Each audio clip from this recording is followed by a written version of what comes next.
I told you to be teachable, and I hope you will be, but I want to let you know, one of the best ways that anyone on earth can learn something and can be taught something is through a classic, the scientific method, right? If you ever want to learn something, there's all sorts of experiments that have been done out there that have taken a big question, turned it into some sort of statement that's supposed to answer that question, and then plugged away at that statement, trying to run an experiment to figure out something that's going on, to try to get an answer to a big question, right? You take some observations of the world and you think, okay, I want to figure something out here. I want to learn, and I'm going to conduct my research. I'm going to put my life in order and put my experiment in order so that I can go through the steps and find out, hey, does my test actually match the answer to the question that I'm looking for?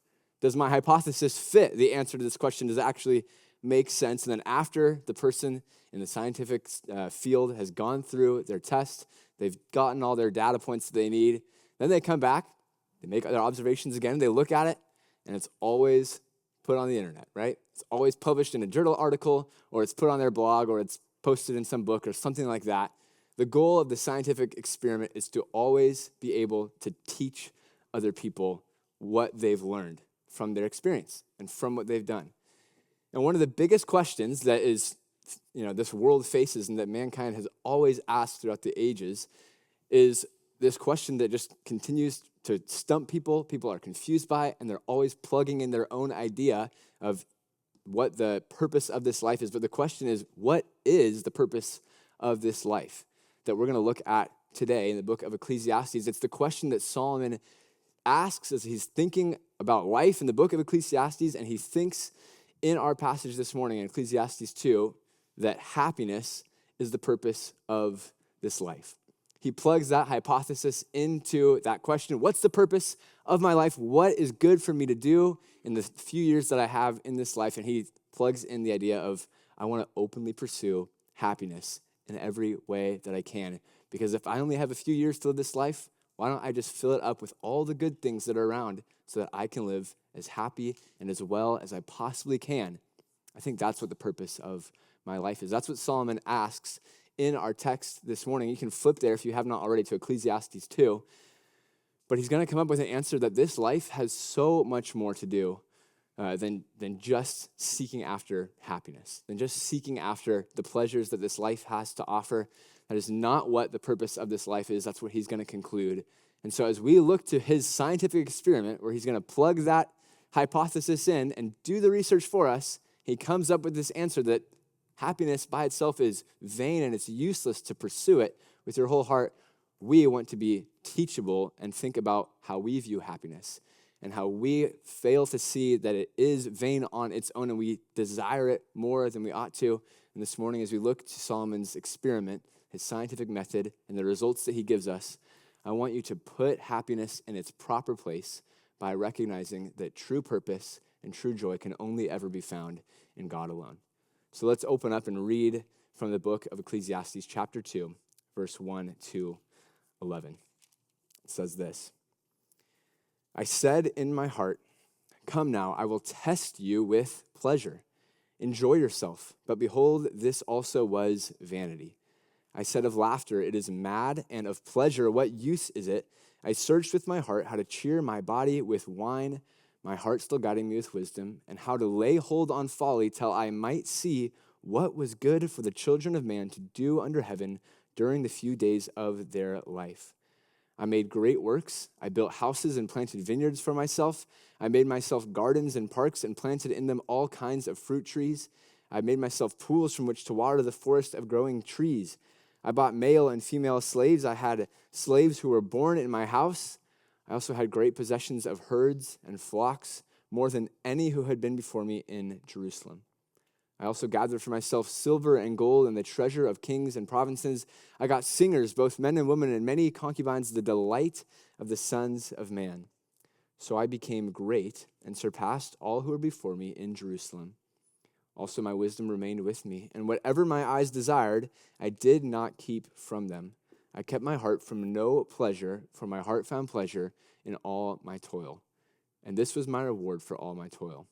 Then I considered all that my hands had done, and the toil I had expended in doing it, and behold, all was vanity and a striving after wind, and there was nothing to be gained under the sun. Solomon conducts his test, he conducts his research, and he comes up with the conclusion that this life is not about happiness. He thought it was, and in his heart, he starts to overvalue the pursuit of happiness, the pursuit of pleasure. He believes that it will satisfy him. He believes that it will actually be what his life is all about. And because he believes that in his heart, he spends years of his life chasing it, probably decades, accumulating all the riches that he can, accumulating everything that's going to make him happy based on what he has from the world. And after he wastes years and years on that, he says, there was nothing to be gained in this pursuit. It was not that it satisfied him mostly and it just wasn't, there just was missing something. It wasn't that he got a little bit of fulfillment out of it and it aligned somewhat with the purpose of the life. No, he says there is nothing to be gained under the sun as I just chased after a happy life. So there's so much more than just having the good life that our culture always pushes and always wants me and you to chase after. Life is not about that. And in verse 1, he puts that word pleasure in his hypothesis. I'm going to chase after pleasure. And I don't want you to just think about this as the way we usually use the word pleasure, just kind of the sensual, foolish, wasteful ways to just enjoy pleasurable, maybe sinful things. This word mostly in the Bible is just translated as joy or gladness. So it's just this experience of happiness, something that brings you real gladness and you enjoy it. That's what he's talking about. And in his life, he's trying to fill every day with something and with all sorts of things, actually, that are going to bring him enjoyment, that are going to make him happy. So he's seeking happiness, and he lifts it up and elevates it in his heart. Look at verse 1 again. He says, I said in my heart, come now, I will test you with pleasure. Enjoy yourself. And it starts there just as every idol has ever started. It starts with our heart. That's what Pastor Elliott said at the start of this series, right? The heart is an idol factory, always producing something that we want to worship other than God. And the same is true in our text here, where he's in his heart desiring a happy life. And it leads him to a wasteful lifestyle. And we don't want to fall into the same thing, but I want you to recognize that happiness is not some silly idol that we shouldn't really worry about. It's not something that we should just brush off as something we don't deal with, because just like any other idol that could creep into our heart and solidify itself there, we could go without noticing it.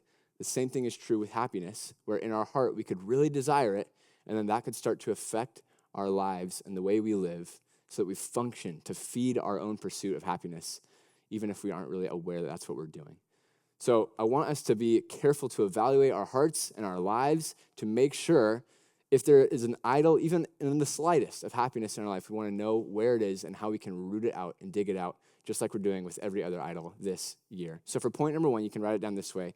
Examine how you overvalue happiness. Examine how you overvalue happiness. And it's something you ought to actually examine and investigate and think about, because all of Orange County, right? Orange County idols, that's what we're thinking about. All of the culture around us, the place that we live, is full of happiness, and it's promoting all sorts of things that can add to your happiness. And the world around you is chasing after a good life with ease, with contentment, with everything that people want. They just chase after that. Orange County is obsessed with happiness. And that's kind of the rhythm of our life. That's what we're used to. That's what we're always around. But Orange County is not innocent of idolizing happiness. It places it way above its intended purpose and seeks after it as if it's the purpose of life. So that's what the setting that we're in. People are always pursuing happiness and trying to get us as believers to think that happiness is the most important thing.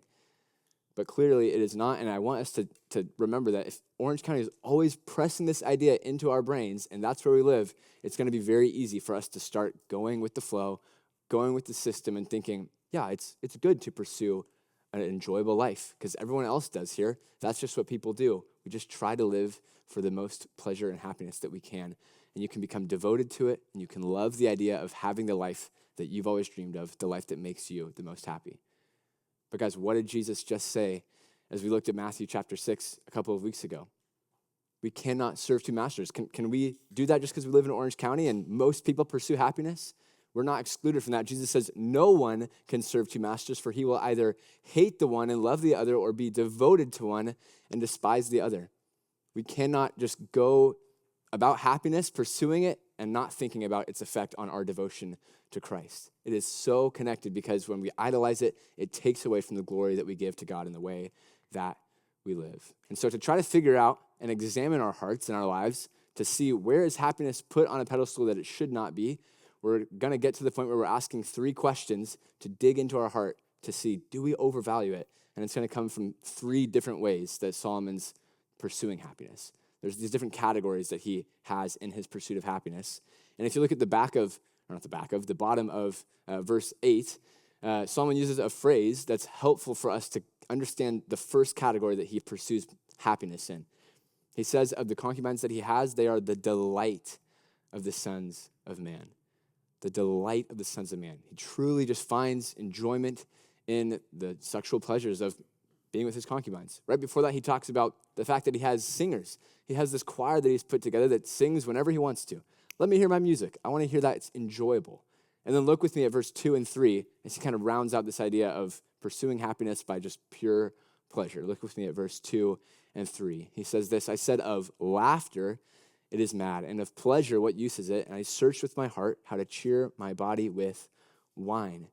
He is chasing after happiness, overvaluing the happiness that he gets from the pleasures of this life, from the delights of the world, the things that he just simply enjoys. And you could be doing the same thing if you have something that you really enjoy, but you've become dependent on it. We cannot become dependent on the delights that we have. So for subpoint A, ask yourself this question: am I dependent on delight? Am I dependent on delight? And I use that word delight because that's what Solomon says about the concubines, and it's this idea of just pure pleasure.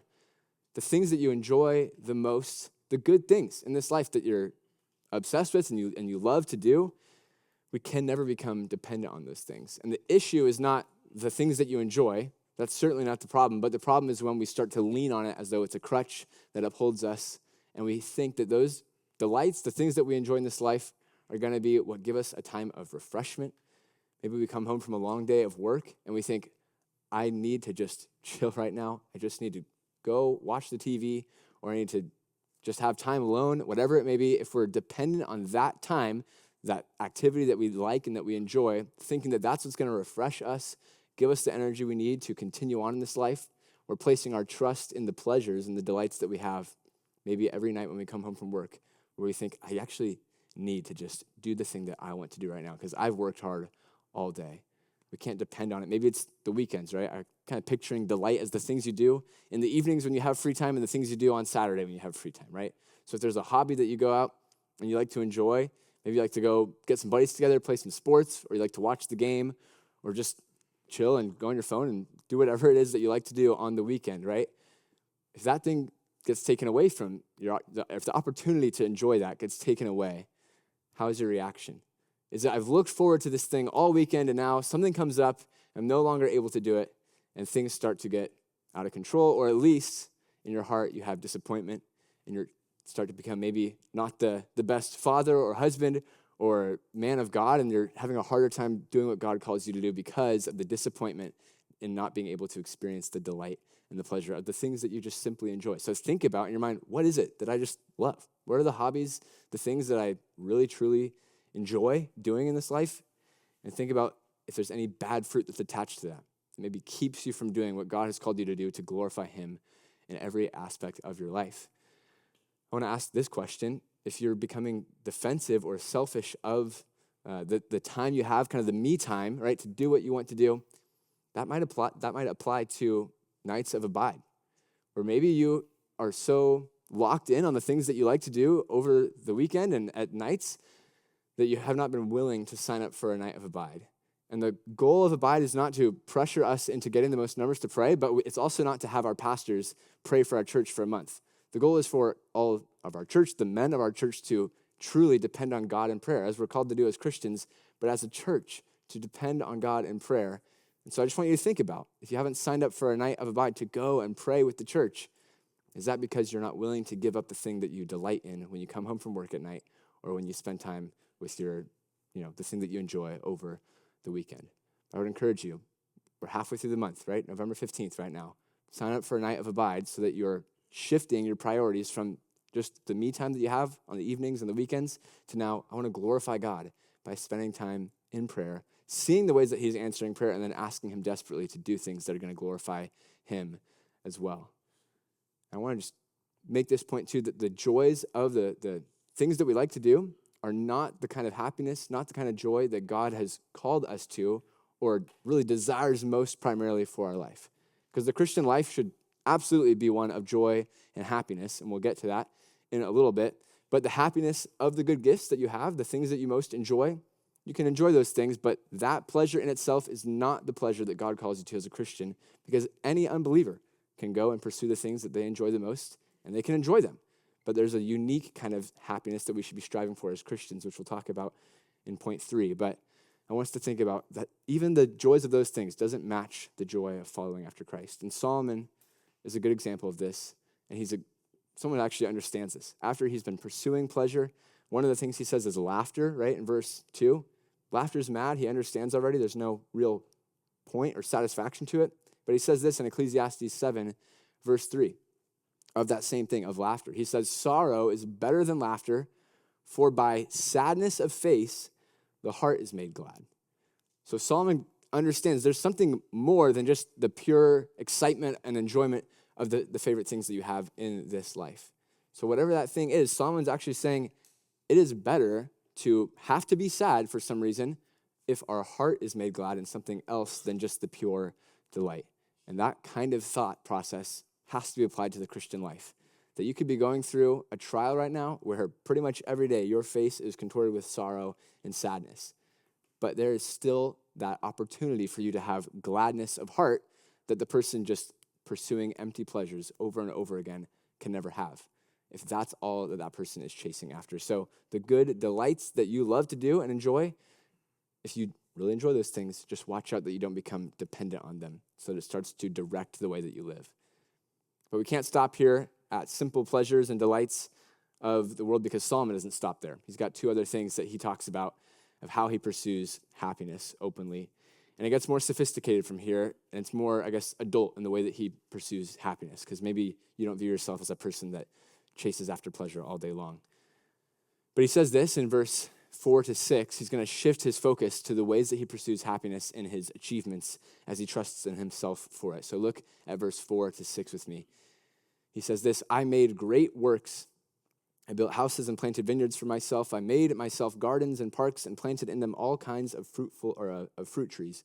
I made myself pools from which to water the forest of growing trees. He talks about, these are my achievements. Look at the great works that I have done. I've done more than any king before me in Israel has done to establish the nation and to build the city of Jerusalem up. Look at all the work that I have done.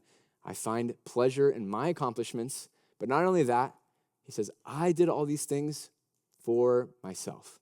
It's self-centered, self-oriented pursuit of happiness, and he's trusting in his own accomplishments and achievements to be able to cultivate the life that he most desperately desires. So for the second question, for subpoint B, write it down this way. Am I trusting in myself to cultivate contentment? Am I trusting in myself, my own ability to accomplish and what I can do to make sure that I stay content because my circumstances have been cultivated to my liking and to exactly the way that I want to live? Am I trusting in myself to cultivate that contentment? And again, the issue here is not contentment itself. We want to be content. We absolutely do, and we'll see that in a minute here. But the issue with cultivating contentment based on your own ability is that, first of all, you're trusting in yourself, not in the Lord, and your trust for contentment. And the reason you are content is because you're trying to make your life just enjoyable and easy and simple, and you do whatever's necessary, whether it's at work or at home, and the decisions that you make in the way that you think about the future of where you're going to live, whatever it may be, you're anxious to figure out, how can I make sure that my life stays easy and content? And everything that I've built up around my life builds up my own ability to be content. That's trusting in ourselves, not in the Lord. And I don't want us to spend our lives fighting, as so many people do in Orange County, to try to build up the perfect house and family and all the different things that we think are going to satisfy us, because these things are vain in the end if we aren't trusting in the God who is we're supposed to be content in. So if you're having a hard time getting off the work computer, right? Just all I do is work. I just want to work all the time. When I get home, I break out the computer again. I'm going to get right back on it because I need to continue to work to make sure I have the right amount of money, to make sure that my family is provided for, all the things that I'm able to do. I'm glued to this because I can't let it go because I'm trusting myself to make sure that my life stays the way that I want it to. Or maybe you're just making decisions within the family to not go the extra mile to be pleasing to God, but just to almost appease the desires of your wife or of your kids, to make things easier on you. If you're trusting in yourself to build up your own kingdom of paradise or of contentment, then you're not trusting the Lord in the way that he wants you to. This is what Psalm 127 says, which you know well, but it says, unless the Lord builds the house, those who build it labor in vain. Unless the Lord watches over the city, the watchman stays awake in vain. And so it is vain that you rise up early and go late to rest, eating the bread of anxious toil, for he gives his beloved sleep. If we are only thinking, what can I do to make sure that my life stays content? We're not trusting in God, and we're also placing our contentment on the circumstances that we build for ourselves.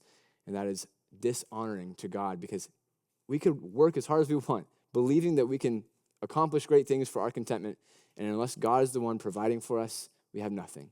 So our trust must be in him alone.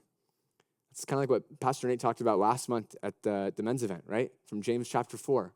He's saying, those of you who think in such and such a time, I'm going to do this and that, make the money for myself and live a life that I want to do and accomplish great things for myself. The idol of success applies to our idol of happiness, thinking that we can be successful to maintain a life of happiness. But the idea there is similar to Ecclesiastes. What's your life? It's a mist, and it's going to vanish very soon, but instead submit yourself to the will of God. And guys, think about what we're going to teach on tomorrow, what Pastor Elliott's going to teach on tomorrow. Matthew 6, again, as we're talking about anxiety, not striving in our own efforts to make sure that we have everything we need, but trusting in God alone, and especially Matthew 6:33, to seek first the kingdom of God and his righteousness, knowing that all these other things will be added to you as well. So we trust in God and we seek after him rather than our own contentment. So that's the second way that Solomon pursues happiness. He tries to build it up for himself, make sure that he holds on to it, thinking that he can run the ship and manage his life exactly how he wants to. But our trust has to be in the Lord instead, and contentment comes by trusting in him, no matter what our circumstances are. But he continues on in verses 7 to 8 when he's going to talk about his possessions and all the different ways that he pursues happiness because he has so much stuff. Verse 7 and 8 says this. Read it along with me. He says, I bought male and female slaves and had slaves who were born in my house. I also had great possessions of herds and flocks, more than any who had been before me in Jerusalem. I also gathered for myself silver and gold and the treasure of kings and provinces. And we'll stop there because the other ones applied to his delight. But he builds up all these possessions so that he can stay happy, stay at peace, thinking that that's what's going to be his purpose and fulfillment in this life. The third question to ask yourself, is my peace tethered to my possessions? Is my peace tethered to my possessions? We won't stay here for too long because we'll talk about this in January as we think about the idol of finances and money and really the possessions that we can accumulate through our own ability. But I do want us to think about that idea of being tethered to something, attached at the hip. When possessions increase, your peace increases and things seem to be going well and your happiness is in a place where you want it to be. But when the stock market crashes, so does your peace and so does your comfort in this life. When your bank account is not at the bar that you've set for yourself, then you're still working, eating that bread of anxious toil to try to get the money to satisfy your own desires. But in everything, we can't be focused on the possessions that we have, but rather on the contentment that comes from trusting in the Lord. And so we can't get these things mixed up, thinking that possessions or our own ability and achievements or the delight, the things that we enjoy will be able to satisfy us truly. We can't think that that's the purpose of our life, as so many other people who are lost in Orange County think, that this life is just for me and the ways that I can be happy. These efforts Solomon's going to show us in just a minute here are futile, and they don't lead to true purpose and true satisfaction that can only be found in the Lord. And so we know what we are not supposed to do, but if you're looking at these questions right now and you're thinking, yeah, I can see how this is a part of my life. I can see the effect that my evenings and my weekends has on me. I can see that I'm doing everything I can to make sure I stay happy. I can see I'm attached to possessions. I just want to make sure, how can I fight this idol? How can I actually identify it? Then you should go with Pastor Elliott to his workshop right after this. He'll be talking about how to investigate further, how to use these questions effectively to make sure that we don't have an idol in our life. And if we have any inclination that there's an idol in our heart, we should do everything in our power to tear it out because it takes glory from our God and from our Savior. But as we move on to Solomon's conclusion, you can look back with me to the text in verses 9 to 11, where Solomon's going to give us his final observations and his conclusion to his experiment. Look back with me at verse 9 to 11. He says this, "So I became great and surpassed all who were before me in Jerusalem. Also my wisdom remained with me, and whatever my eyes desired, I did not keep from them. I kept my heart from no pleasure, for my heart found pleasure in all my toil, and this was my reward for all my toil. Then I considered all that my hands had done, and the toil I had expended in doing it, and behold, all was vanity and a striving after wind, and there was nothing to be gained under the sun." It's very interesting here as we're talking about happiness, that so far the tone has been seeming like these things that make you happy are very potentially could be idols in our life. But it's interesting to see Solomon has a very balanced view of what happiness is, what it actually is. Because he says in verse 10, as I'm doing all these things, I found pleasure in all my toil. So every single rock that he's uncovering in his pursuit of purpose in happiness, he's finding real happiness. He's actually enjoying the delights that he likes. He's built these incredible things that give him some sort of satisfaction, and he has all these possessions. So he has a happy life by all standards, right? But then in verse 11, he says, even though I found happiness in this experiment, my question is still not answered because I do not know what my purpose is. It's definitely not the pursuit of happiness because there is nothing to be gained in the pursuit of a happy life by itself. And so I want us to think about happiness without just putting the blame on the thing that happiness is, because happiness by itself is a very good thing, but the blame should be on the idol of happiness. And when we elevate it, that's when it becomes dangerous. So we want to, like Solomon, have a balanced view of what happiness really is. So for point number 2, write it down this way: establish a balanced view of happiness. Establish a balanced view of happiness. Just as we talked about with the scientific method at the beginning, the whole point is you do the research, you get the data, you share it so that others don't fall into the same footsteps or try the same experiment to no point and no purpose. But Solomon comes up with the conclusion that his purpose is not happiness. There's no way that it actually is. In Psalm 16, verse 4, it says that the sorrows of those who run after another God shall multiply. So when we're thinking about happiness, if we make happiness our God, it's kind of ironic.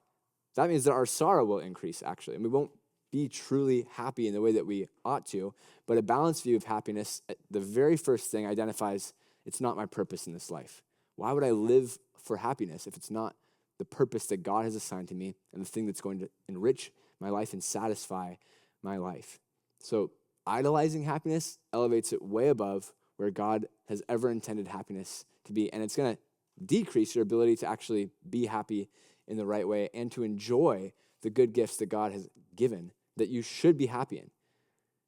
Because when we overvalue things, they tend to become a lot worse when they aren't according to our desires, right? Has someone ever told you that they have the best movie that you have to watch? I'm sure someone has told you that, right? People have told me that.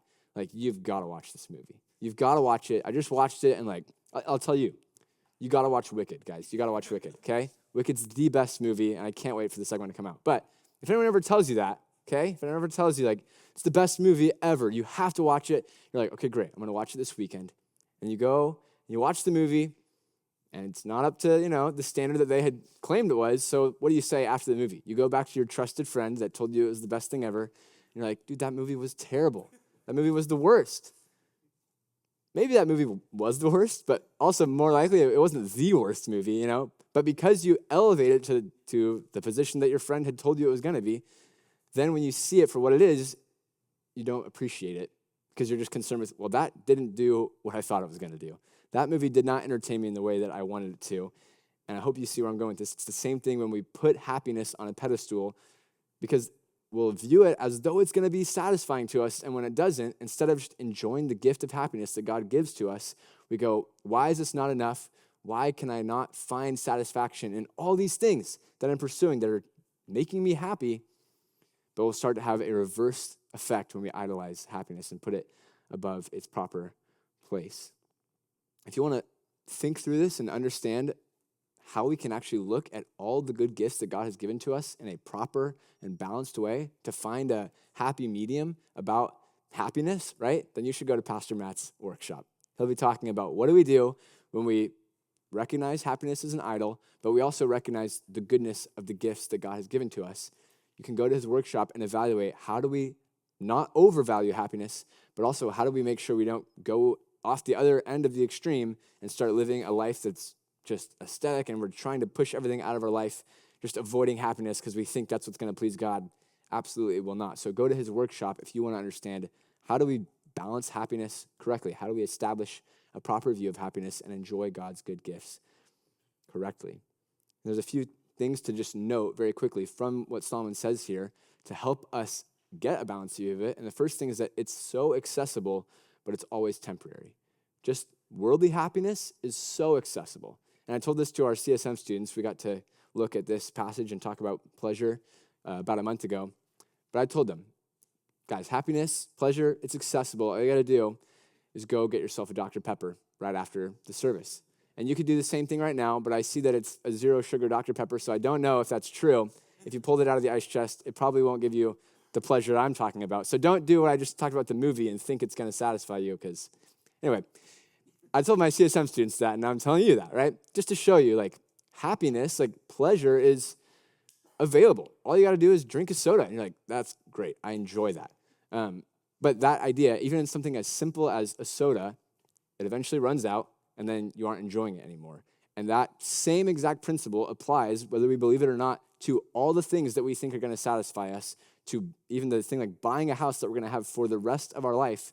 The happiness we get in everything from this world is temporary, and that's what sets it apart from being the happiness that God wants us to achieve and search for, which, again, we'll talk about very soon. So I want us to keep this principle of its accessibility in our minds, though, because we live in probably one of the places in the world where happiness is, like, extremely accessible. There are other places where people can, not enjoy the things that we get to enjoy. But I just want to put that perspective into your mind, and I want you to personalize it to think, I do live in a place where happiness is so accessible, and it could be very easy to just kind of naturally always enjoy the things that are here in Orange County. But remember, it is out there, but it's temporary, and it's not according to my purpose. And that'll help ground you in the purpose that God has called you to, and actually focusing on glorifying him, because we could pass our days just naturally enjoying all the happiness that's around us here in Orange County. But just remember, although it's accessible, it's not what God's called me to do. So I can enjoy it properly, but I'm not going to chase after it because it's always temporary. And then the other thing is that it's, as we said, it's a good gift. Happiness is good, but its intended purpose is to increase your worship of the God who gives it to you. Look at Ecclesiastes chapter 2, verse 24, where he kind of continues his experiment with a big twist here in verse 24. He's going to include God in the equation now, which he has not done to this point. And he says this, there is nothing better for a person than that he should eat and drink and find enjoyment in all his toil. Like, what? You just said that was all vain. That was vanity. And then he says, this also I saw is from the hand of God. For apart from him, who can eat and who can have enjoyment? The good gifts that do make you happy, that's never the end in itself. It's only a means to elevate your worship of God as you find real satisfaction in going to him in prayer and thanking him for the things that he gives and allowing yourself to remember who he is, how wonderful his goodness is to provide all of these things. So it's always aimed at increasing our worship of God, and that is how we have to understand the entirety of Solomon's experiment as well. That if he has overturned every stone that there is in the world, he is like the king of the world, basically, of Israel, but He has it all. He has everything that this world has to offer, and he still wants something more. He still has not found purpose or true satisfaction, and that should just logically help us conclude if happiness, true, lasting, eternal, and deep satisfaction and purpose cannot be found in this world and everything it has to offer, then it's got to be from somewhere else.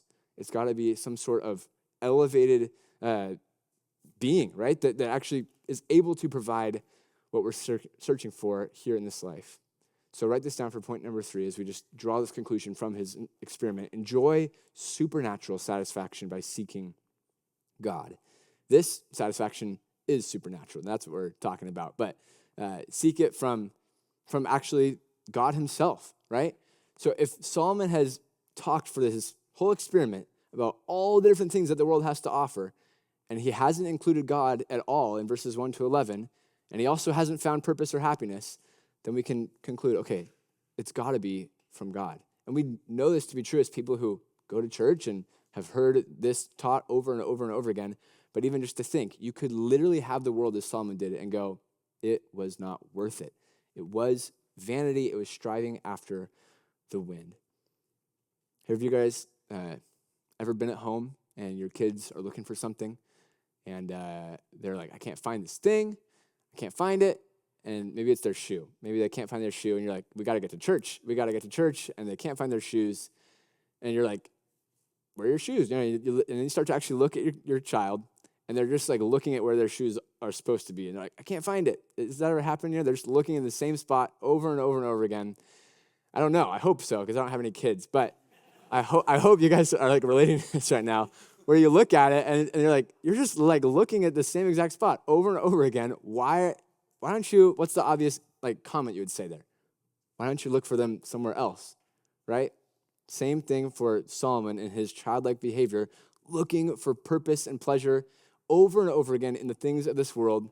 You just say, why don't you look somewhere else? Why don't you look above to where God is and find true satisfaction in him? And eventually Solomon does conclude that in Ecclesiastes 12. That's the whole point of his book, right?